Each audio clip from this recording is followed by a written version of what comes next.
नमस्कार. सिटी न्यूजच्या मराठी बातमीपत्रात प्रेक्षकांचं मनपूर्वक स्वागत. बातमीपत्राची सुरुवात करूया सुविचार मालेने.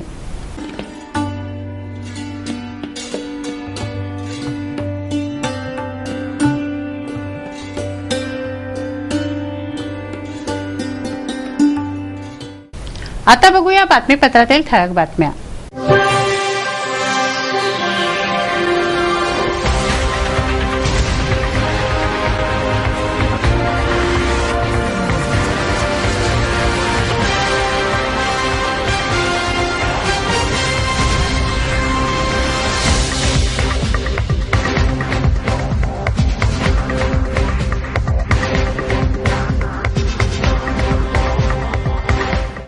चला बघूया बातम्या विस्तारित स्वरूपात.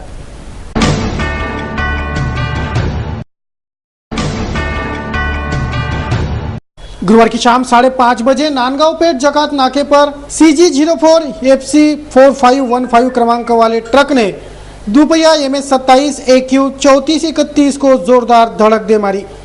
दुपहिया को उड़ाकर ट्रक सीधे पुलिया से नीचे जा गिरा तो दुपहिया चालक चपराशीपुरा निवासी मुरली हीरालाल धीमान की मौके वारदात पर ही मौत हो गई.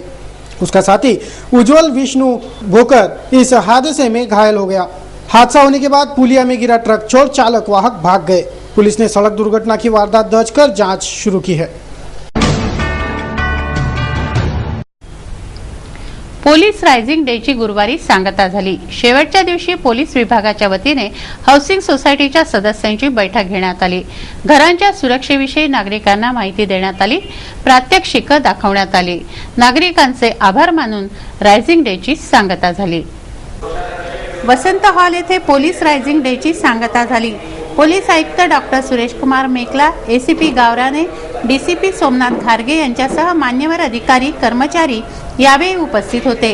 चोऱ्यांचं प्रमाण वाढलं असून नुकतीच एका अपार्टमेंटमधील 3 फ्लॅट फोडल्याच्या घटना घडल्या. या पार्श्वभूमीवर सुरक्षेचे उपाय नागरिकांना सांगण्यात आले. चित्रफीत दाखवण्यात आली. शिवाय सुरक्षेच्या उपायासंबंधी प्रात्यक्षिकही दाखवण्यात आले.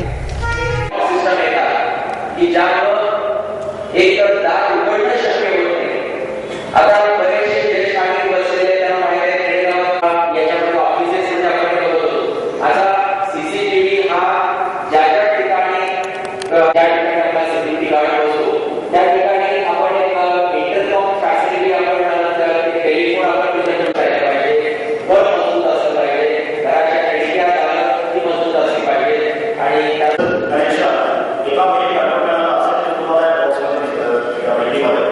बाहेर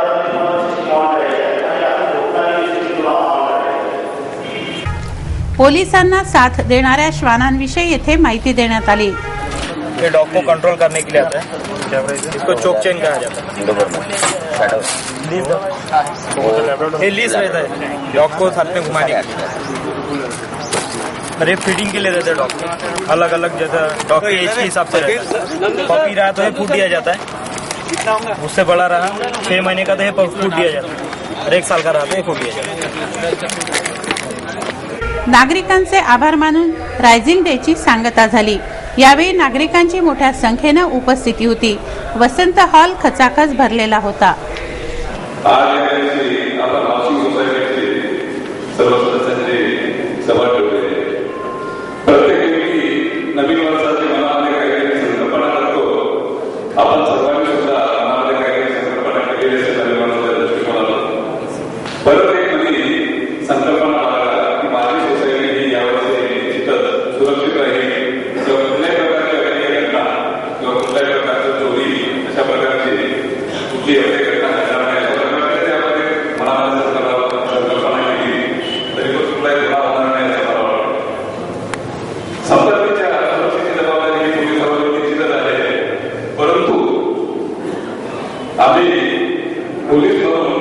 सोसायटीच्या बाहेरील सुरक्षा नेहमी बरोबर असतो आणि याच्यात सुद्धा बरोबर नाही. परंतु अंतर्गत सुरक्षेची जबाबदारी मात्र ही निश्चितच आपल्यावरती आहे की कुणीही नाकारू शकत नाही. म्हणून अंतर्गत सुरक्षेची जबाबदारी जर आपण वाढवली तर ते होणाऱ्या घटना आहेत, चोरी असो घरगुती असो तर अशा घटना होणार नाही. आणि निश्चितच त्या कार्यक्रमाचा कधी तुम्हाला सर्वांना असं याच्या कार्यक्रमाच्या प्रसंगी आदरणीय पोलीस आयुक्त सर अमरावती स्मार्ट सिटीमध्ये परिवर्तित होते त्यासाठी गांधीनगरला बैठक आमंत्रित करण्यात आली आहे। या बैठकीसाठी महापौर रीना नंदा 10 जानेवारीला रवाना होणार आहेत। स्वच्छ अमरावती सुंदर अमरावतीचं स्वप्न प्रत्येक जण पाहतोय, त्याबरोबरच उच्च अधिकारी नेतेही यासाठी झटत आहेत। 10 शहरं स्मार्ट सिटी म्हणून घोषित झाले आहेत, त्यात अमरावतीचाही समावेश आहे। या संदर्भात गांधीनगरला होणाऱ्या बैठकीसाठी महापौर रीना नंदा 10 जानेवारीला जाणार आहेत। अहमदनगर गांधीनगर यहाँ स्मार्ट सिटी का प्रोजेक्ट है।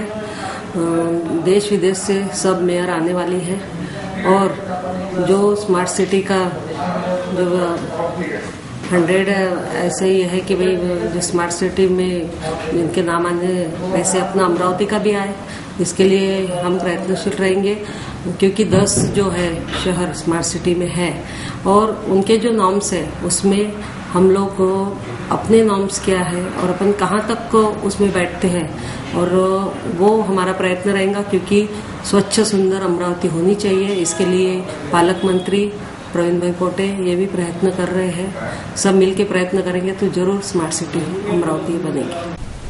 दूरसंचार सेवा विस्कळीत होण्यास सरकारचं धोरण जबाबदार आहे असा आरोप करून बीएसएनएल कर्मचाऱ्यांनी 3 दिवसीय धरणं आंदोलन पुकारलंय।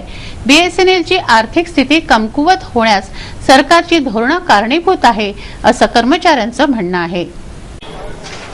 दूरसंचार सेवा विस्कळीत होण्यास सरकारचं धोरण जबाबदार आहे असा आरोप करून बीएसएनएल कर्मचाऱ्यांनी 3 दिवसीय धरणं आंदोलन पुकारलंय।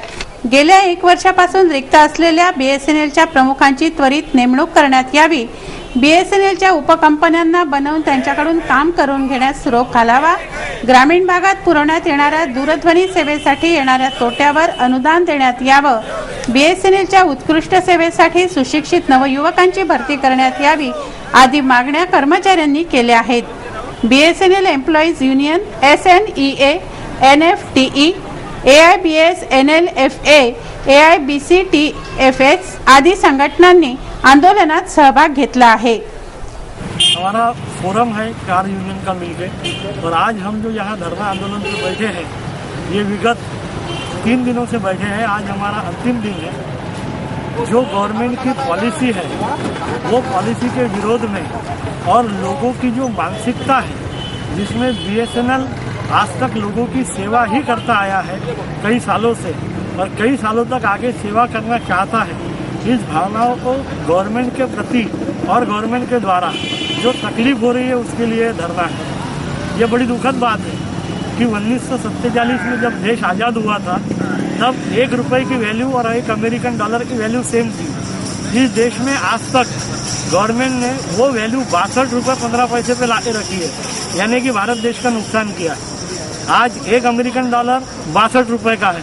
अगर गवर्नमेंट नुकसान करती है वो भी पिछले 67 सालों में करती है तो ये चलता है, लेकिन अगर बीएसएनएल जो कि सेंट्रल गवर्नमेंट की पॉलिसी के वजह से ही लॉस में आया है उसके खिलाफ अब अगर हम कर्मचारी लोग बोलते हैं तो क्या ये गलत हो सकता है? मेरी सभी अमरावती वासियों से अपील है कि वो भी बीएसएनएल के ये धरना आंदोलन को समझते हुए, हमारी भावनाओं को समझते हुए हमारे साथ में रहे एवं जो भी उनको कुछ तकलीफ अगर हुई होगी हमारे धरना आंदोलन से तो उसके लिए यूनाइटेड फोरम की तरफ से हम लोग माफ़ी चाहते हैं और उनकी बेहतर सेवा के लिए और गवर्नमेंट की जो गलत पॉलिसीज है उसके बावजूद भी उनको हम बेहतर सेवा देंगे, ये कहते हुए हमारे धरने का जो प्रयोजन है ये मैंने आप लोगों के सामने आपके कोर्ट में रखा है। आप ही इसका निर्णय करें। विद्यार्थ्यांच्या क्रीडा कलागुणांना वाव देण्यासाठी शाळांमधून स्नेह संमेलनांचं आयोजन करण्यात येत आहे। पोलीस पब्लिक स्कूलमध्ये क्रीडा स्पर्धा घेण्यात आल्या। या क्रीडा स्पर्धांचा बक्षीस वितरण समारंभ व सांस्कृतिक कार्यक्रम स्नेह संमेलनात घेण्यात आले। पोलीस आयुक्तालय व श्री बिजलाल बियाणी शिक्षण समिती यांच्या संयुक्त विद्यमाने संचलित पोलीस पब्लिक स्कूलचं स्नेह संमेलन घेण्यात आलं। दीप प्रज्वलनाने स्नेह संमेलनाची सुरुवात झाली। ग्रामीण पोलीस अधीक्षक वीरेश प्रभू, डीसीपी सोमनाथ घारगे, बियाणी शिक्षण समितीचे अध्यक्ष अशोक राठी यांच्यासह पोलीस पब्लिक स्कूलच्या मुख्याध्यापिका, शिक्षक वृंद यावेळी उपस्थित होते। स्नेह संमेलनापूर्वी क्रीडा सप्ताह घेण्यात आला। या सप्ताहात प्रावीण्यप्राप्त विद्यार्थ्यांना मान्यवरांच्या हस्ते गौरवण्यात आलं।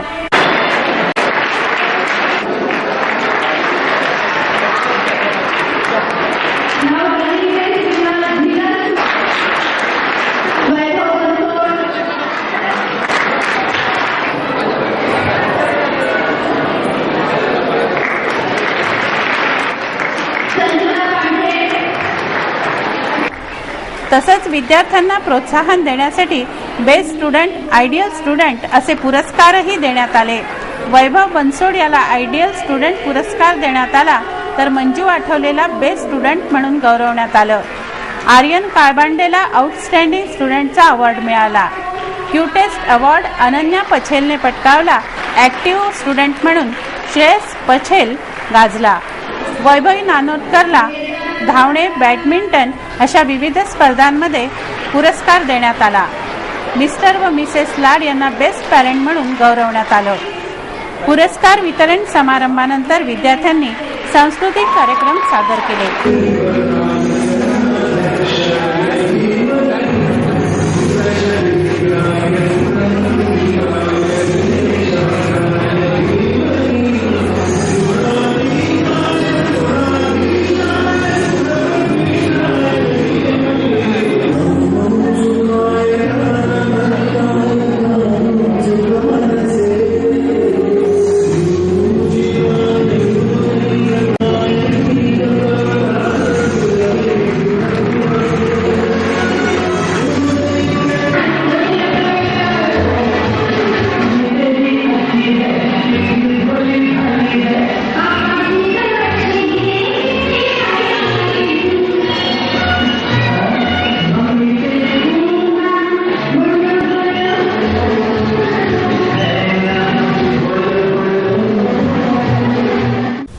Bharatiya Janata Yuva Morcha Amravati शहरतर्फे रात्रकालीन Costco ball cricket सामने घेण्यात येत आहेत. 9 जानेवारी रोजी सायंकाळी 5:30 वाजता गणेश कॉलनीच्या महाराणा प्रताप मैदानावर हे सामने होत आहेत. पालकमंत्री प्रवीण पोटे यांच्या हस्ते या सामन्यांचं उद्घाटन करण्यात येतंय. रेशन दुकानं बचत गटांच्या माध्यमातून चालवण्यात यावी, जेणेकरून बचत गटांना फायदा होईल. यासाठी महापालिकेने निविदाही काढल्या, मात्र या निविदा रद्द करण्यात याव्या अशी मागणी नगरसेवक प्रवीण हरमकर यांनी केली आहे. या संदर्भात त्यांनी मनपा आयुक्तांना पत्र दिलंय. अमरावतीमध्ये राशन कार्ड संदर्भात बचत गट यांना देण्यात आलेल्या अशा एक निविदा निघाल्या होत्या. काही बचत गट ज्या महानगरपालिकेच्या अंतर्गत चालतात त्या बचत गटाला कोणाला माहिती नसल्यामुळे त्या संदर्भात आम्ही हे निषेध आमसभेत तो प्रस्ताव घेऊन त्या आमसभेला आम्ही लक्षात आणून दिलं. आमसभा होऊन आज 20 दिवस होत आहे. त्या संदर्भात आमच्या महानगरपालिकेचं कुठलंही पत्र आजपर्यंत कलेक्टर साहेबांना देण्यात आलं नाही का ती जी निविदा काढली होती ती स्थगिती द्यावं म्हणून. त्यामुळे जे आमचे महानगरपालिकेतले बचत गट आहे त्यांना कुठलाही त्याचा फायदा घेता येऊ राहिला नाही.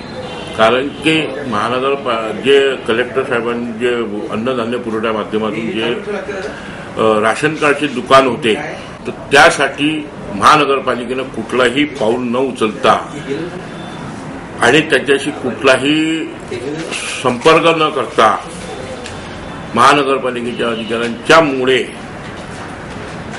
तिथे महानगरपालिकेचे बचत गट तिथं पोहोचू शकले नाही. तरी आम्ही तो प्रस्ताव आमसभेत घेतला, त्याचा ठराव केला. ठराव करून आम्ही त्यांना त्याच दिवशी सांगितलं का उद्याच्या उद्या तुम्ही हे कुठंतरी त्याला स्थगिती द्या आणि नव्याने जेवढे नगरसेवक महानगरपालिकेत आहेत त्यांना एक पत्रव्यवहार करून त्या बचत गट जे महानगरपालिकेत नोंदणी बचत गट केलेले आहे त्यांच्याशी संपर्क करून त्या लोकांना त्याची निविद्यासाठी त्यांना तिथं अर्ज करायला हवा, जेणेकरून त्या बचत गटांना कुठंतरी न्याय मिळेल अशी भूमिका आम्ही सभागृहात घेतली.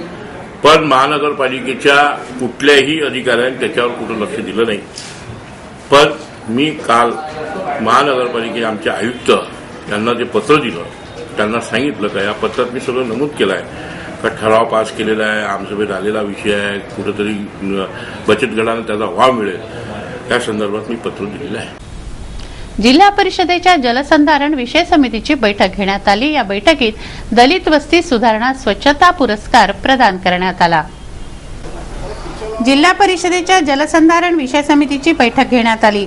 जलसंधारण सभापती व जिल्हा परिषद अध्यक्ष सतीश उईके, गिरीश कराडे, उपाध्यक्ष सतीश हाडोळे, सरिता मकेश्वर, पाणीपुरवठा अधिकारी श्वेता बॅनर्जी यावेळी उपस्थित होत्या. वरुड तालुक्याच्या 70 गावांना गेल्या 5 वर्षांपासूनच्या थकीत बिलावर पाणी पुरवठा करण्याचा निर्णय बैठकीत घेण्यात आला. अंजनगाव सुरजी येथील दलित वस्ती सुधारणा स्वच्छता प्रथम पुरस्कार सातेगावचे सरपंच व ग्रामसेवकांना प्रदान करण्यात आला। जिल्हा नियोजन समितीची बैठक 9 जानेवारीला होणार आहे। या पार्श्वभूमीवर नियामक मंडळाची बैठक घेण्यात आली, मात्र 2च आमदार या बैठकीला उपस्थित होते। जिल्हा परिषदेच्या वित्त विषय समितीची बैठक घेण्यात आली। वित्त व आरोग्य सभापती सतीश हाडोळे यांच्यासह सदस्य यावेळी उपस्थित होते। बांधकाम विभागाचे अधिकारी मात्र या बैठकीला गैरहजर होते। बैठकीत विविध विषयांवर चर्चा करण्यात आली। भूमी अधिग्रहण कायदा 2013 मधील मूळ तरतुदीमध्ये शासनाने अध्यादेशाद्वारे केलेला बदल रद्द करण्याची मागणी किसान एकता मंचाने केली आहे। या संदर्भात किसान एकता मंचाने जिल्हाधिकाऱ्यांना निवेदन दिलंय।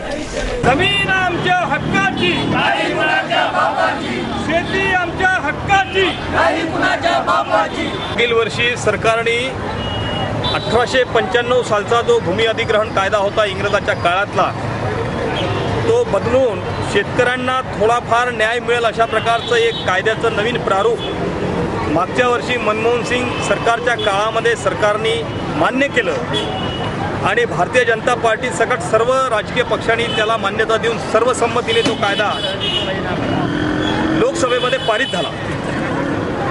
परंतु एकच वर्षामध्ये भारतीय जनता पार्टीचं सरकार आल्यानंतर या सरकारने गिरगिटासारखा आपला रंग बदलवला आणि काय कारण आहे हे जनतेच्या लक्षात येऊ न देता मागच्या वर्षी ज्या कायद्याला भारतीय जनता पार्टीने समर्थन दिलं तो कायदा त्यांनी गेल्या 4 दिवसापूर्वी बदलून टाकला। हा कायदा बदलवण्यामध्ये त्यांनी एवढी प्रचंड घाई केली की त्यावरती जनसुनावणी झाली नाही, पार्लमेंटमध्ये चर्चा झाली नाही। एवढंच नाही तर तो लोकसभा आणि राज्यसभेमध्ये सुद्धा मान्य केला गेला नाही। तर मंत्रिमंडळाची एक तात्काळ बैठक बोलावली गेली आणि प्रधानमंत्र्यांनी त्याला मान्यता देऊन मंत्रिमंडळाची मान्यता घेऊन तो अध्यादेश काढून तात्काळ राष्ट्रपतीच्या सहीकरता पाठवला गेला। 31 डिसेंबर 2014 या दिवशी राष्ट्रपतीची त्या अध्यादेशावरती सही झाली। त्या अध्यादेशामध्ये स्पष्ट म्हटलं आहे की यापुढे खाजगी किंवा सरकारी प्रकल्पाकरता जर शेतकऱ्यांची जमीन लागत असेल तर त्याकरता कुठल्याही शेतकऱ्याची परवानगी घेण्याची काहीही गरज राहणार नाही। मागच्या वर्षी झालेल्या कायद्यामध्ये सरकारी प्रकल्प असेल तर 70% शेतकऱ्यांची मान्यता लागेल आणि खाजगी प्रकल्प असेल तर 80% शेतकऱ्यांची मान्यता लागेल असं म्हटलं होतं। पण नवीन सुधारणेमध्ये मात्र मोदी सरकार म्हणते की आता कोण्याही शेतकऱ्याची मान्यतेची काही गरज नाही।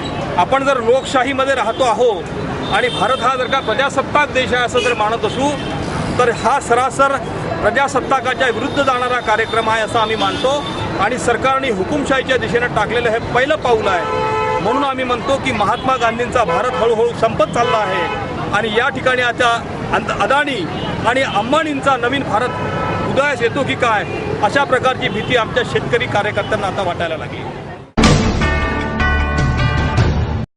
भागवत श्रवणाने मोक्ष प्राप्ती मिळते अशी मान्यता असल्याने पौषातील पर्व काळात भागवत सप्ताह आयोजित करण्यात येत आहेत। दीपार्चन येथे 8 जानेवारीपासून भागवत सप्ताहाला सुरुवात झाली आहे।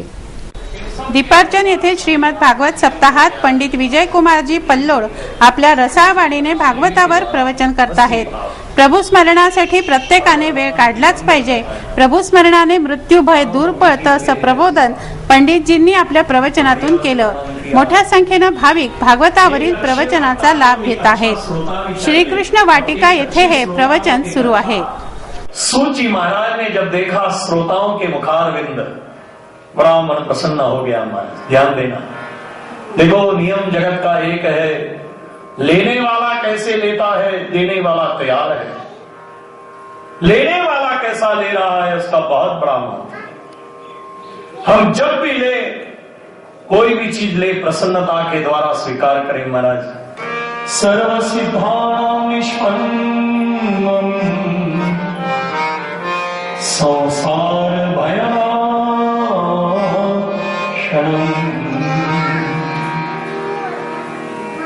प्रीतम शौनकम चित्ते ते हंतु हंसी विचार।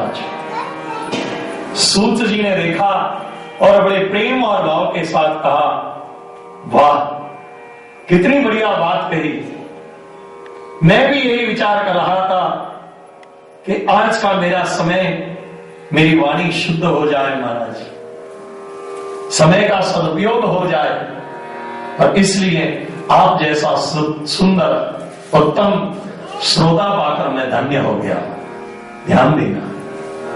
तपस्वी सम्राट आचार्य श्री 108 सन्मती सागरजी महाराजांचे शिष्य मुनी श्री 108 श्री सुवीर सागरजी महाराज यांचं अमरावतीमध्ये शुक्रवार रोजी संध्याकाळी आगमन होणार आहे।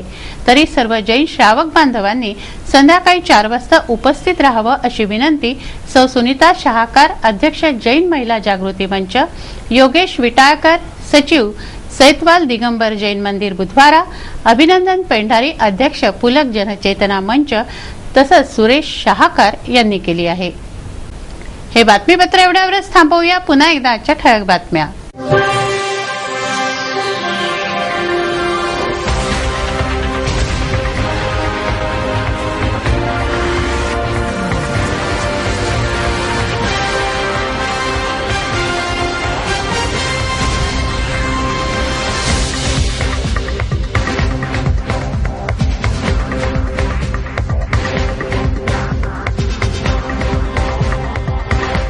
वेळ झाली आहे आपली रजा घेण्याची। आपणास काही माहिती द्यायची व काही सुचवायचे असेल तर आमच्याशी थेट संपर्क करा।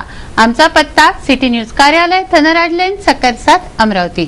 आमचा फोन नंबर आहे 25703236 आणि वेबसाईट पत्ता आहे www.citynews.net.in। अचूक, सडेतोड आणि निर्भीड बातम्यांसाठी बघत राहा अमरावतीचं नंबर 1 चॅनेल, फक्त सिटी न्यूज। बातमी आमची, विश्वास तुमचा।